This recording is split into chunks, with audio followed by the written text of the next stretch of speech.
This is the Brackin Krueger cast, the official podcast of Brackin Krueger Games. Season 1, Episode 19, Lady Blackbird.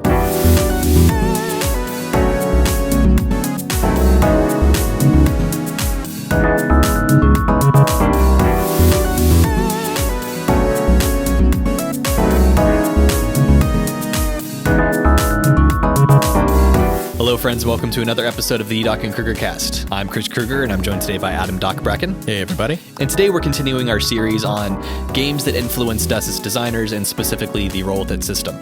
And today we're talking about a game that I've come to really love that we've revisited many times in our personal play groups, and that is Lady Blackbird. I kind of feel like we're cheating with this one though, because Lady Blackbird is more than just a system. It's kind of a whole, well, it's a scenario, it's a world, it's a seed, I don't even know. It was the first of its kind in what you could generally call the Tales from the Wild Blue Yonder. Yeah. Which is how you would sort of refer to the universe, the system, that sort of system, thing. Yeah. Created by John Harper of 1-7 Design. Really great designer, one of my bigger influences. So shout out to you, John. You do good stuff. Absolutely. And Lady Blackbird was the first game, as I said, to come out in this. It came with pre-made characters. It came with a sort of story hook for chapter 1, with the idea being that from there you just sort of figure out, like, they sort of put you in the situation of you are escaping the brig of an Imperial warship. Right. That's a sky ship, by the way, in the Wild Blue Yonder, which is kind of like a giant sky with sky islands. And sky islands, if you will. Instead of space, it's blue and it's steampunky, kind of. Yeah, kind of, there's this sort of suggestion of there being a mix of steampunk aesthetic with, like, say, Firefly. Yeah, but fantasy too, because there's goblins and other stuff. So, I mean... Yeah, it's an amalgam of a bunch of different things. Kind of like this cool world that, again, in kind of the same way as Burning Wheel, they suggest more than they prescribe. That's very true. There are some things that are kind of said, like, based on what you see on the character sheets, like, this is what you know about your character and what that sort of implies about their background or the institutions around those things. But then they kind of leave a lot for the players to fill in the blanks. And actually, when we first played this, and our kind of tradition when we do play it is whoever's GMing likes to ask a lot of questions of the rest of the players to have them flesh out the world and that sort of thing. We kind of build it collaboratively. Yeah, like if we come across a new, well, I can't call it a planet, but island, sky island, we city, say, whatever.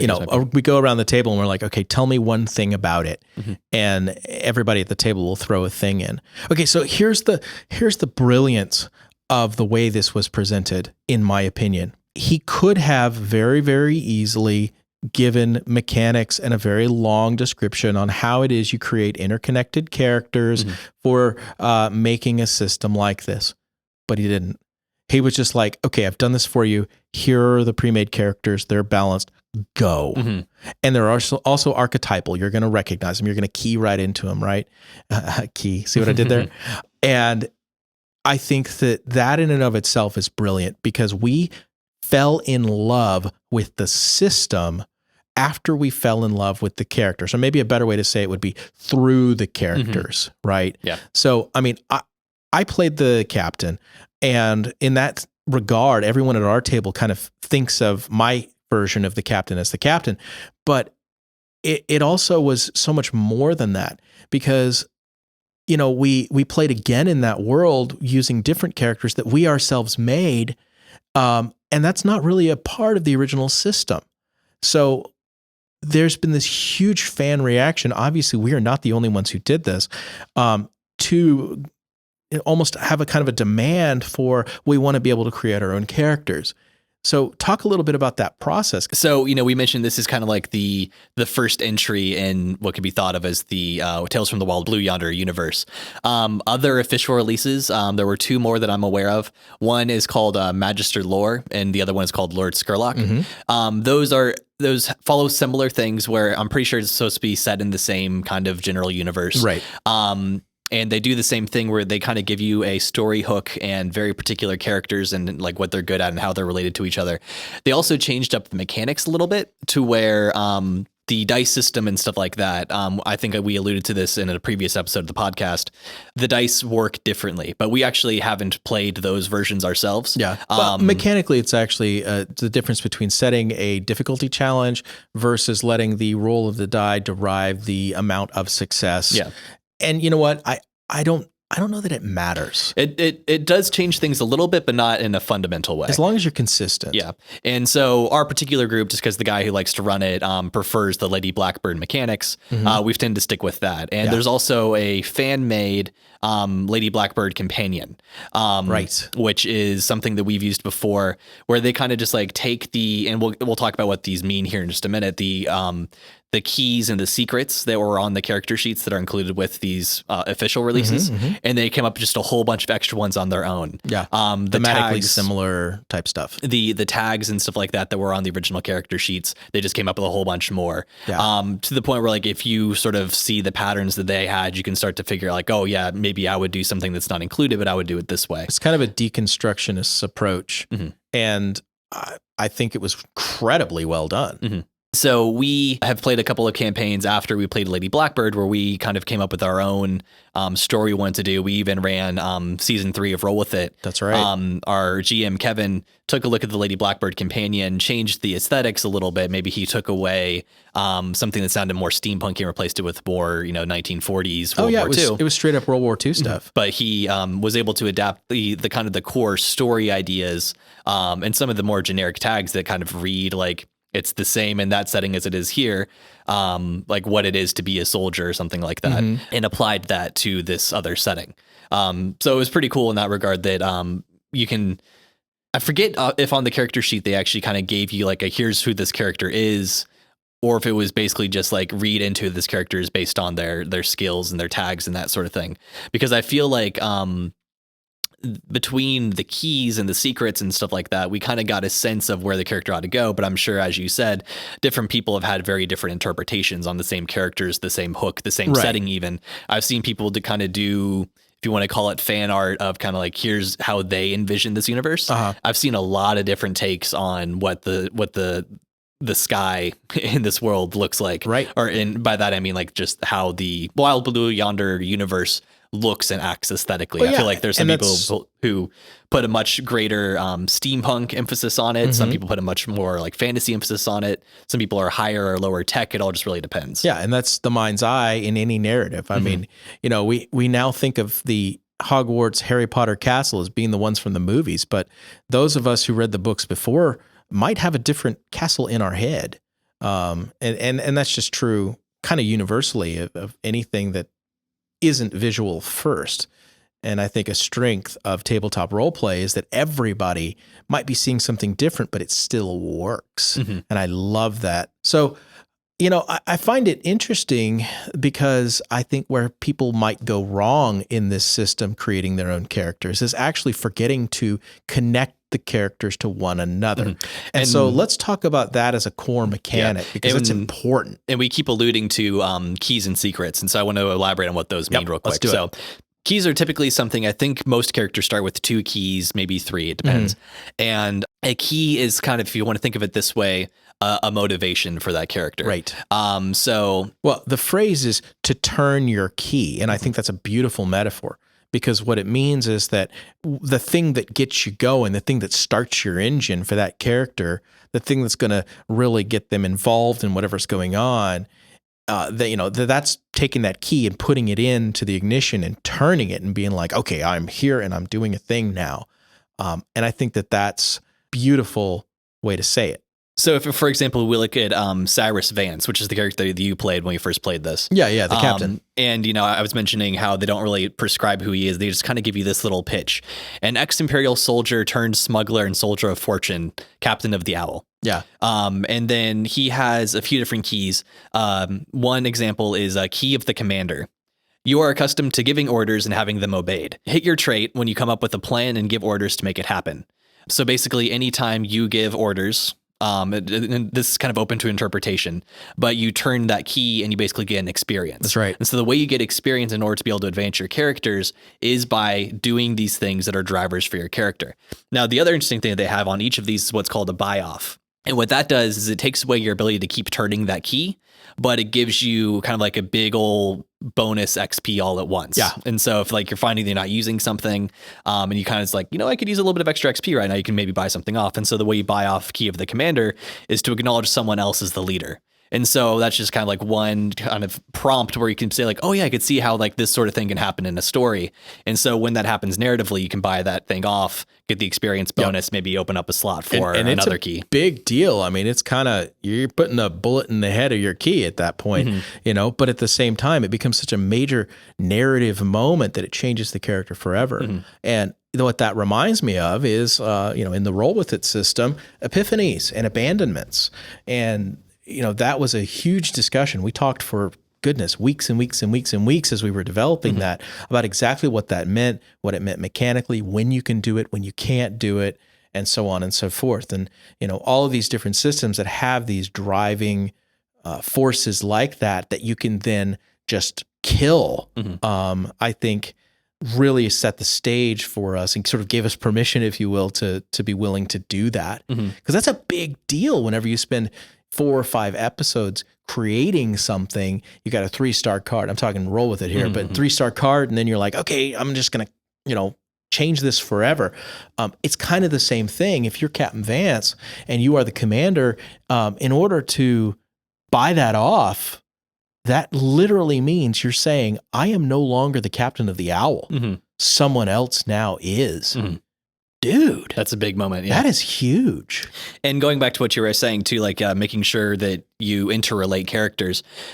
Here's another example of Captain Vance's keys called Key of Hidden Longing. Yeah. You are completely enthralled by Lady Blackbird, who can actually be another player character. Right. But you don't want her to know it. Hit your key when you make a decision based on the secret affection or when you somehow show it indirectly.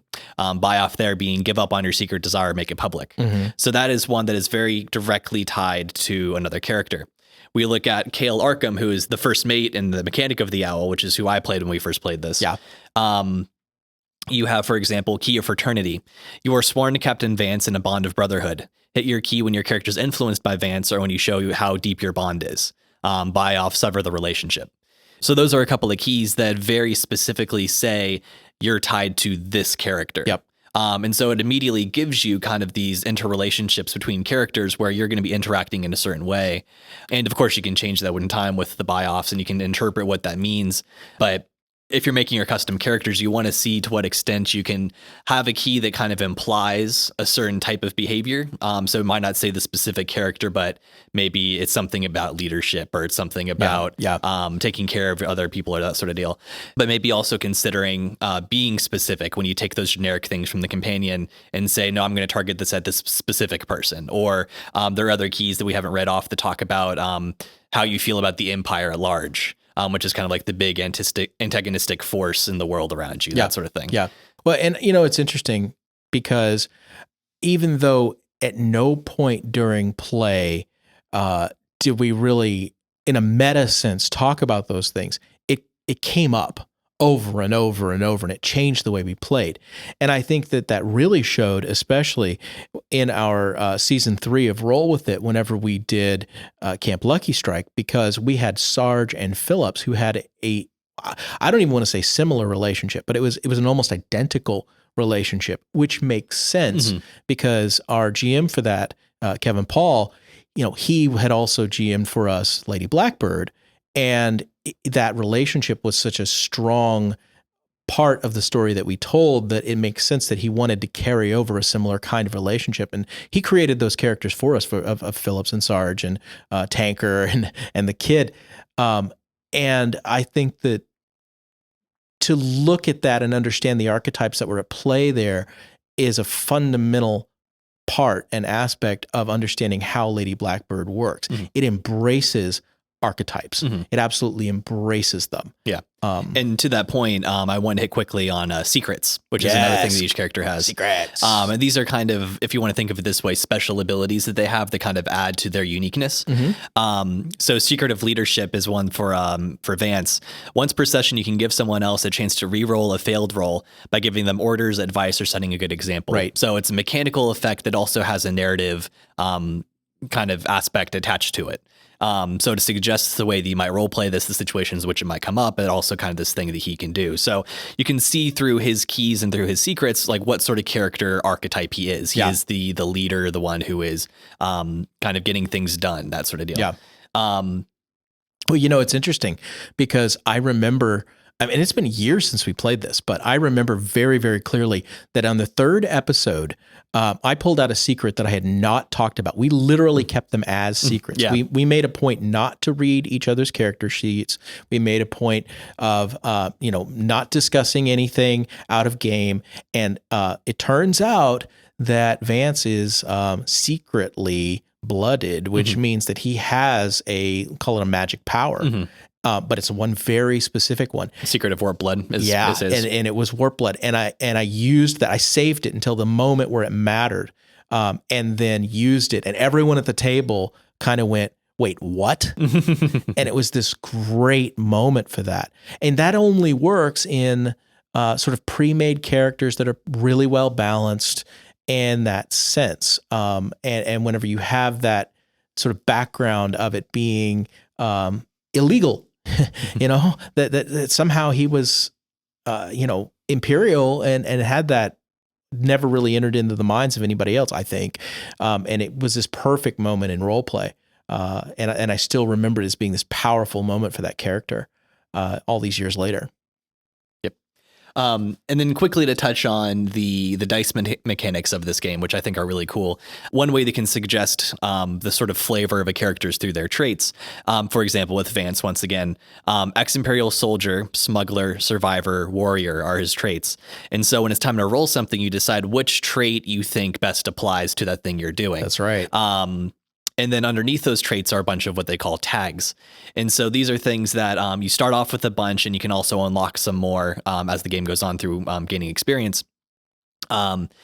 And you can even eventually open up new traits and add tags to those new traits and that sort of thing. So that's part of how the characters advance. Right. And one of the things that's really fun about this is that ex-Imperial soldier, just as an example, has tactics, command, soldiers, rank, connections, map, Imperial warships. And so any of those things that you can justify as a player apply to the thing you're doing. For example, you're on that prison ship and you're trying to get off. You run into a situation where maybe you're trying to break out of the cell by taking advantage of what you know of the brig on a ship like this. So you could argue, depending on exactly what it is you're doing, that your tactics, your command, your knowledge of soldiers, your knowledge of rank, your connections with people that maybe you've worked with these people before, maybe you have like a map, or you've acquired a map of the ship, or even just your knowledge of Imperial warships. Each one of those that you think applies adds a die to your pool. And then you roll this big old pool of dice based on the tags that you've invoked in order to try to beat whatever the obstacle challenge is, which is usually a number of successes based on the difficulty of what you're attempting. Right. So really, really neat little system there that kind of, again, defines your character based on the stuff that's listed on your sheet, but then also kind of gives you a chance to narratively justify through your unique aspects of your character what it is you're doing every time you take an action. It's not just I'm going to try to fight and roll my fight stat. I'm drawing on all these specific things in my character's background, these specific skill sets attached to these aspects of my character that are going to inform what I'm doing and how. Yep. And inspiring to me was those particular things which had more than one meaning, kind of a double meaning or an open-endedness to the description.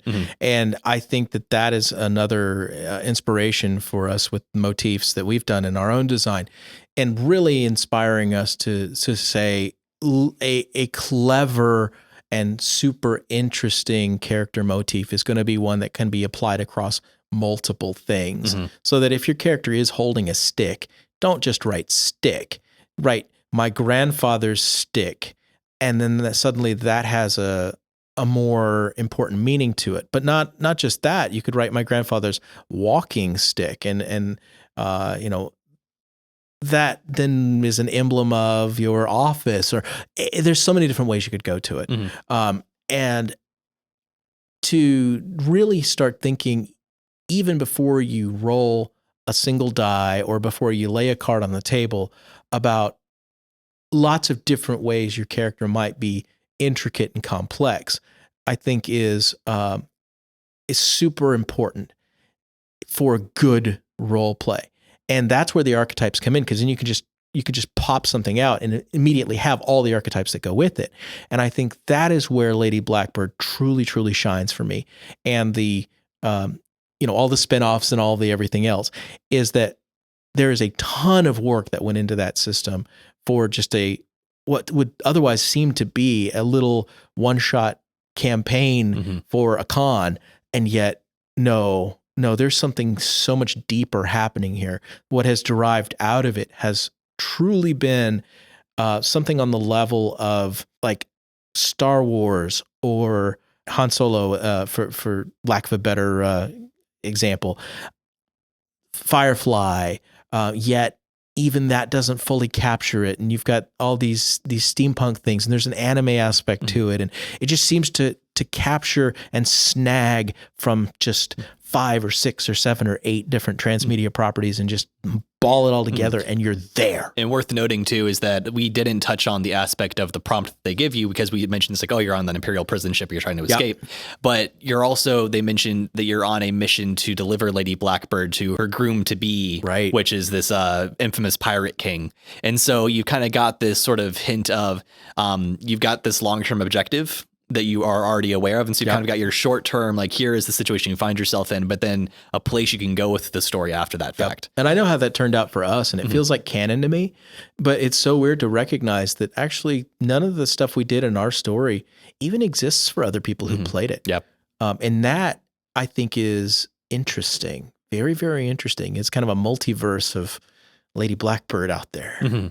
So yeah, definitely, we've said this pretty much every time, but this is another great system that you should definitely go check out. It's a ton of fun, very easy to jump into, very evocative. In all the ways that we've described, I think you'll find that it's just really easy to pick up and play and kind of get a sense of where you ought to be going with it. It's a fantastic role-playing game in that regard. And be sure to check the spin-offs where you can make your own characters and that sort of a thing. What's the official name of that? The Lady Blackbird Companion. Okay, the Lady Blackbird Companion. Well worth it. I mean, it transcends regular fan-made stuff, in my opinion. It truly is brilliant. Well, thank you for joining us, everyone, for Season 1, Episode 19 of the Doc and Krueger Cast, our discussion on Lady Blackbird and how it's influenced us. I'm Chris. I'm Doc. And we'll see you next time. The Doc and Krueger Cast is a production of Doc and Krueger Games, jointly hosted by Adam Doc Brackin and Chris Krueger. The theme music was composed by Nick Krueger. The Roll With It system is available now. You can find it and our other games through our website, docandkrueger.com.